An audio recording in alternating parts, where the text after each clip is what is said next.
Hello everyone, this is Sana here. Welcome to the next chapter for class 10th.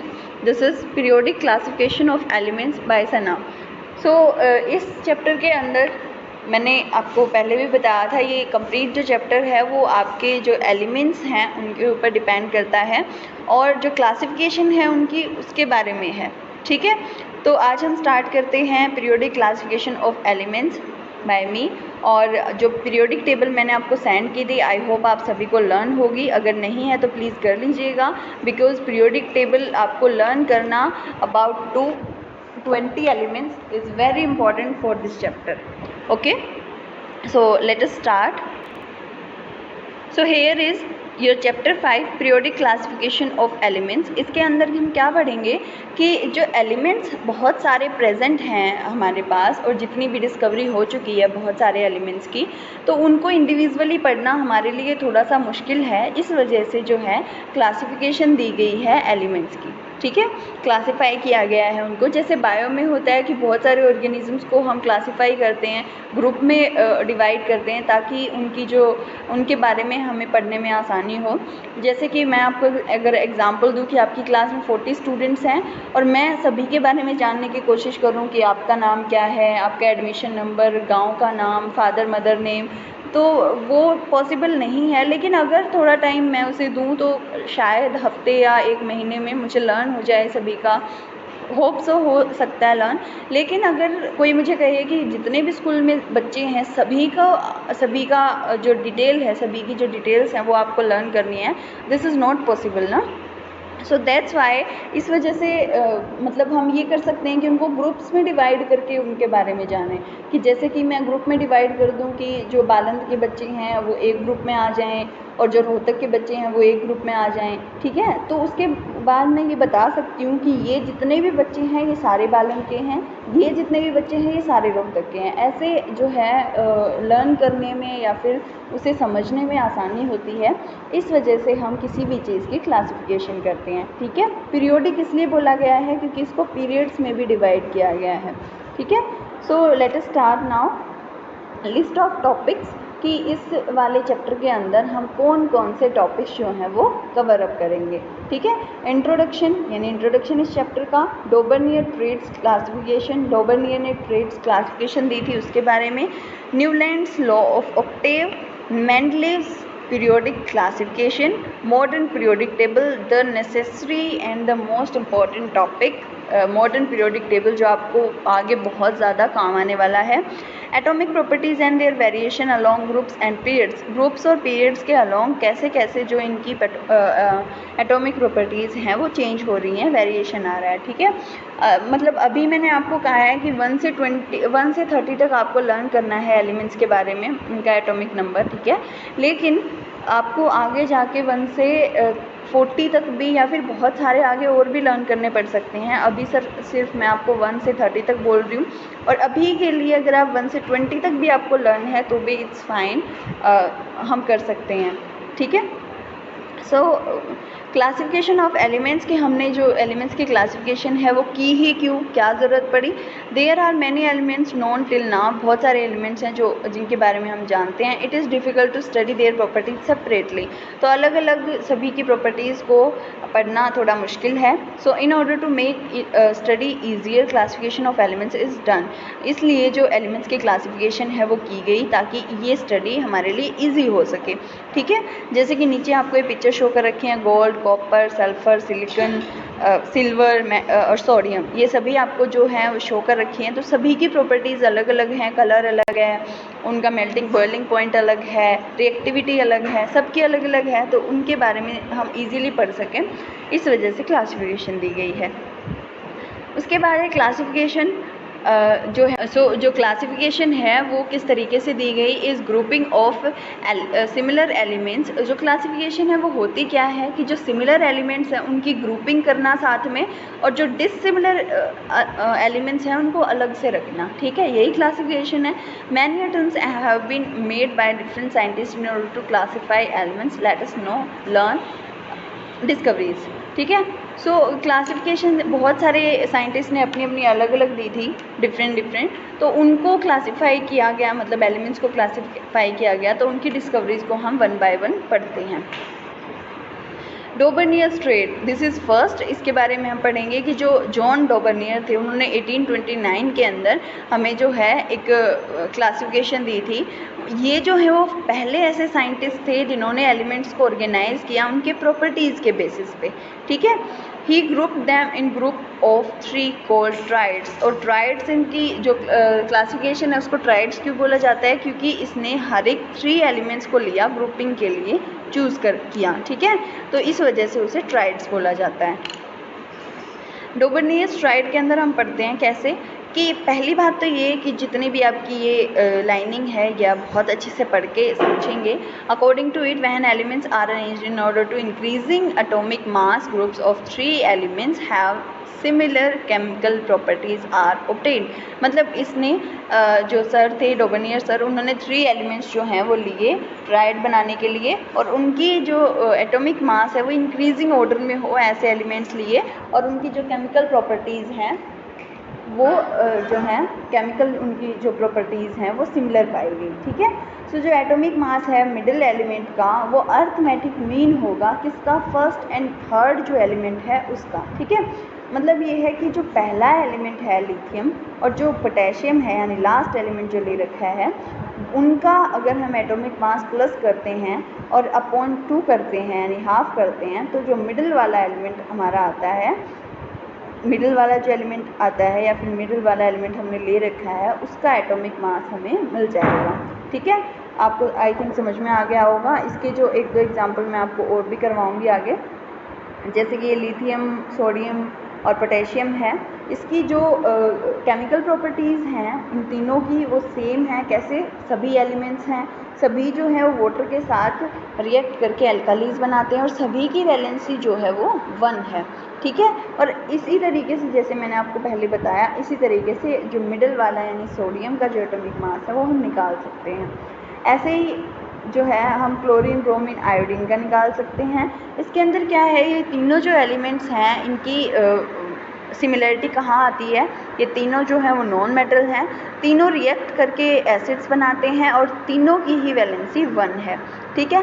अब पढ़ते हैं limitations के बारे में कि डोबर्नियर ट्रेड्स ने जो अपना क्लासिफिकेशन दी थी उसकी जो लिमिटेशन है वो क्या है। उसकी लिमिटेशन ये है कि वो सभी एलिमेंट्स को ट्राइड के अंदर अरेंज नहीं कर पाया, ठीक है, यानी सभी एलिमेंट्स को ट्राइड के अंदर कन्वर्ट करने में नाकामयाब रहा, ठीक है। Hello everyone, this is Sana here.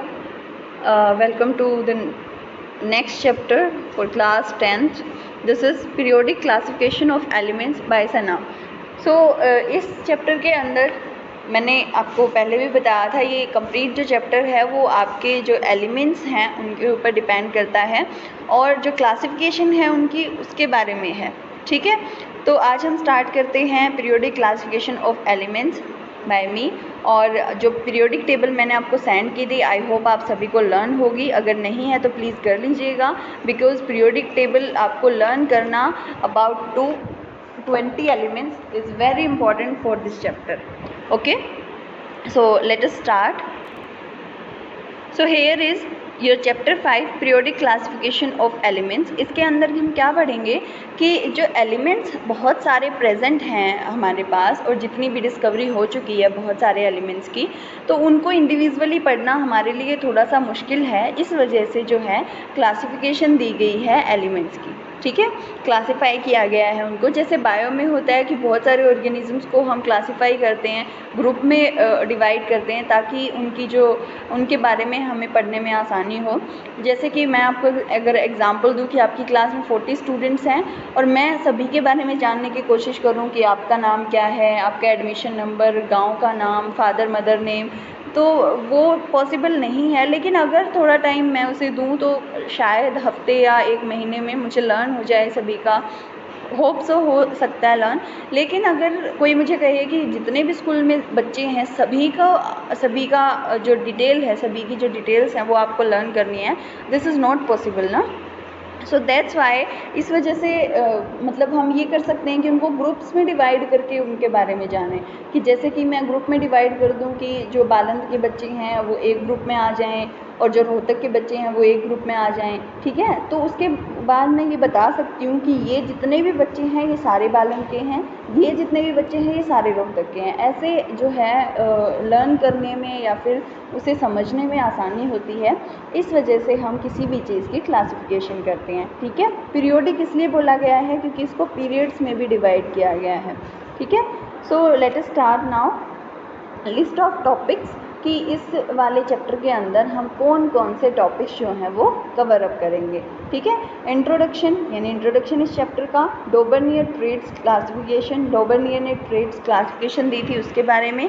Newlands law of Octave, Mendeleev's periodic classification, modern periodic table, the necessary and the most important topic, modern periodic table जो आपको आगे बहुत ज़्यादा काम आने वाला है। Atomic properties and their variation along groups and periods, groups और पीरियड्स के अलोंग कैसे कैसे जो इनकी एटॉमिक प्रॉपर्टीज़ हैं वो चेंज हो रही हैं, वेरिएशन आ रहा है, ठीक है। मतलब अभी मैंने आपको कहा है कि 1 से 30 तक आपको लर्न करना है एलिमेंट्स के बारे में, उनका एटॉमिक नंबर, ठीक है। लेकिन आपको आगे जाके 1 से 40 तक भी या फिर बहुत सारे आगे और भी लर्न करने पड़ सकते हैं। अभी सिर्फ मैं आपको 1 से 30 तक बोल रही हूँ, और अभी के लिए अगर आप 1 से 20 तक भी आपको लर्न है तो भी इट्स फाइन, हम कर सकते हैं, ठीक है। सो क्लासिफिकेशन ऑफ एलिमेंट्स, की हमने जो एलिमेंट्स की क्लासिफिकेशन है वो की ही क्यों, क्या ज़रूरत पड़ी। There are many elements known till now, बहुत सारे एलिमेंट्स हैं जो जिनके बारे में हम जानते हैं। It is difficult to study their properties separately, तो अलग अलग सभी की प्रॉपर्टीज़ को पढ़ना थोड़ा मुश्किल है। So in order to make study easier, classification of elements is done, इसलिए जो एलिमेंट्स की क्लासिफिकेशन है वो की गई ताकि ये स्टडी हमारे लिए ईजी हो सके, ठीक है। जैसे कि नीचे आपको ये पिक्चर शो कर रखे हैं, gold, copper, sulphur, silicon, silver और सोडियम, ये सभी आपको जो है वो शो कर रखी हैं। तो सभी की प्रॉपर्टीज़ अलग अलग हैं, कलर अलग है, उनका मेल्टिंग बॉइलिंग पॉइंट अलग है, रिएक्टिविटी अलग है, सबकी अलग अलग है, तो उनके बारे में हम इजीली पढ़ सकें, इस वजह से क्लासिफिकेशन दी गई है। उसके बाद क्लासिफिकेशन जो है वो किस टाइप से दी गई है, डैम इट। सो जो क्लासिफिकेशन है वो किस तरीके से दी गई, is grouping of similar elements. जो क्लासिफिकेशन है वो होती क्या है कि जो सिमिलर एलिमेंट्स हैं उनकी ग्रुपिंग करना साथ में, और जो डिसिमिलर एलिमेंट्स हैं उनको अलग से रखना, ठीक है, यही क्लासिफिकेशन है। Many attempts have been made by different scientist in order to classify elements, let us now learn discoveries, ठीक है। सो क्लासिफिकेशन बहुत सारे साइंटिस्ट ने अपनी अपनी अलग अलग दी थी, डिफरेंट, तो उनको क्लासिफाई किया गया, मतलब एलिमेंट्स को क्लासिफाई किया गया, तो उनकी डिस्कवरीज को हम 1 बाय 1 पढ़ते हैं। डोबर्नियर्स ट्रेड, दिस इज़ फर्स्ट, इसके बारे में हम पढ़ेंगे कि जो जॉन डोबर्नियर थे उन्होंने 1829 के अंदर हमें जो है एक क्लासिफिकेशन दी थी। ये जो है वो पहले ऐसे साइंटिस्ट थे जिन्होंने एलिमेंट्स को ऑर्गेनाइज किया उनके प्रॉपर्टीज़ के बेसिस पे, ठीक है। He group them in group of 3 called triads, और ट्राइड्स इनकी जो क्लासिफिकेशन है उसको ट्राइड्स क्यों बोला जाता है, क्योंकि इसने हर एक 3 एलिमेंट्स को लिया ग्रुपिंग के लिए, चूज़ कर किया, ठीक है, तो इस वजह से उसे ट्राइड्स बोला जाता है।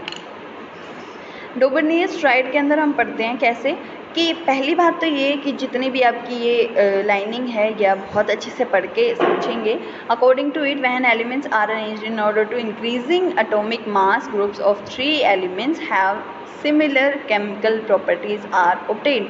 मतलब इसने जो सर थे डोबर्नियर सर, उन्होंने 3 एलिमेंट्स जो हैं वो लिए ट्राइड बनाने के लिए, और उनकी जो एटॉमिक मास है वो इंक्रीजिंग ऑर्डर में हो, ऐसे एलिमेंट्स लिए, और उनकी जो केमिकल प्रॉपर्टीज़ हैं वो जो हैं केमिकल, उनकी जो प्रॉपर्टीज़ हैं वो सिमिलर पाई गई, ठीक है। सो जो एटॉमिक मास है मिडिल एलिमेंट का वो अर्थमेटिक मीन होगा किसका, फर्स्ट एंड थर्ड जो एलिमेंट है उसका, ठीक है। मतलब ये है कि जो पहला एलिमेंट है लिथियम और जो पोटेशियम है यानी लास्ट एलिमेंट जो ले रखा है, उनका अगर हम एटॉमिक मास प्लस करते हैं और अपॉन 2 करते हैं यानी हाफ करते हैं, तो जो मिडिल वाला एलिमेंट हमारा आता है, मिडिल वाला जो एलिमेंट आता है या फिर मिडिल वाला एलिमेंट हमने ले रखा है उसका एटॉमिक मास हमें मिल जाएगा, ठीक है। आपको आई थिंक समझ में आ गया होगा। इसके जो एक दो एग्जांपल मैं आपको और भी करवाऊंगी आगे, जैसे कि ये लिथियम, सोडियम और पोटेशियम है। इसकी जो केमिकल प्रॉपर्टीज़ हैं इन तीनों की वो सेम है। कैसे? सभी एलिमेंट्स हैं, सभी जो है वो वाटर के साथ रिएक्ट करके एल्कालीज बनाते हैं और सभी की वैलेंसी जो है वो 1 है। ठीक है। और इसी तरीके से जैसे मैंने आपको पहले बताया, इसी तरीके से जो मिडल वाला यानी सोडियम का जो एटॉमिक मास है वो हम निकाल सकते हैं। ऐसे ही जो है हम क्लोरीन, ब्रोमीन, आयोडीन का निकाल सकते हैं। इसके अंदर क्या है, ये तीनों जो एलिमेंट्स हैं इनकी सिमिलरिटी कहाँ आती है? ये तीनों जो है वो नॉन मेटल हैं, तीनों रिएक्ट करके एसिड्स बनाते हैं और तीनों की ही वैलेंसी 1 है। ठीक है। अब पढ़ते हैं लिमिटेशंस के बारे में कि डॉबरनियर-ट्रेड्स ने जो अपना क्लासिफिकेशन दी थी उसकी जो लिमिटेशन है वो क्या है? उसकी लिमिटेशन ये है कि वो सभी एलिमेंट्स को ट्राइड के अंदर अरेंज नहीं कर पाया। ठीक है, यानी सभी एलिमेंट्स को ट्राइड के अंदर कन्वर्ट करने में नाकामयाब रहा। ठीक है।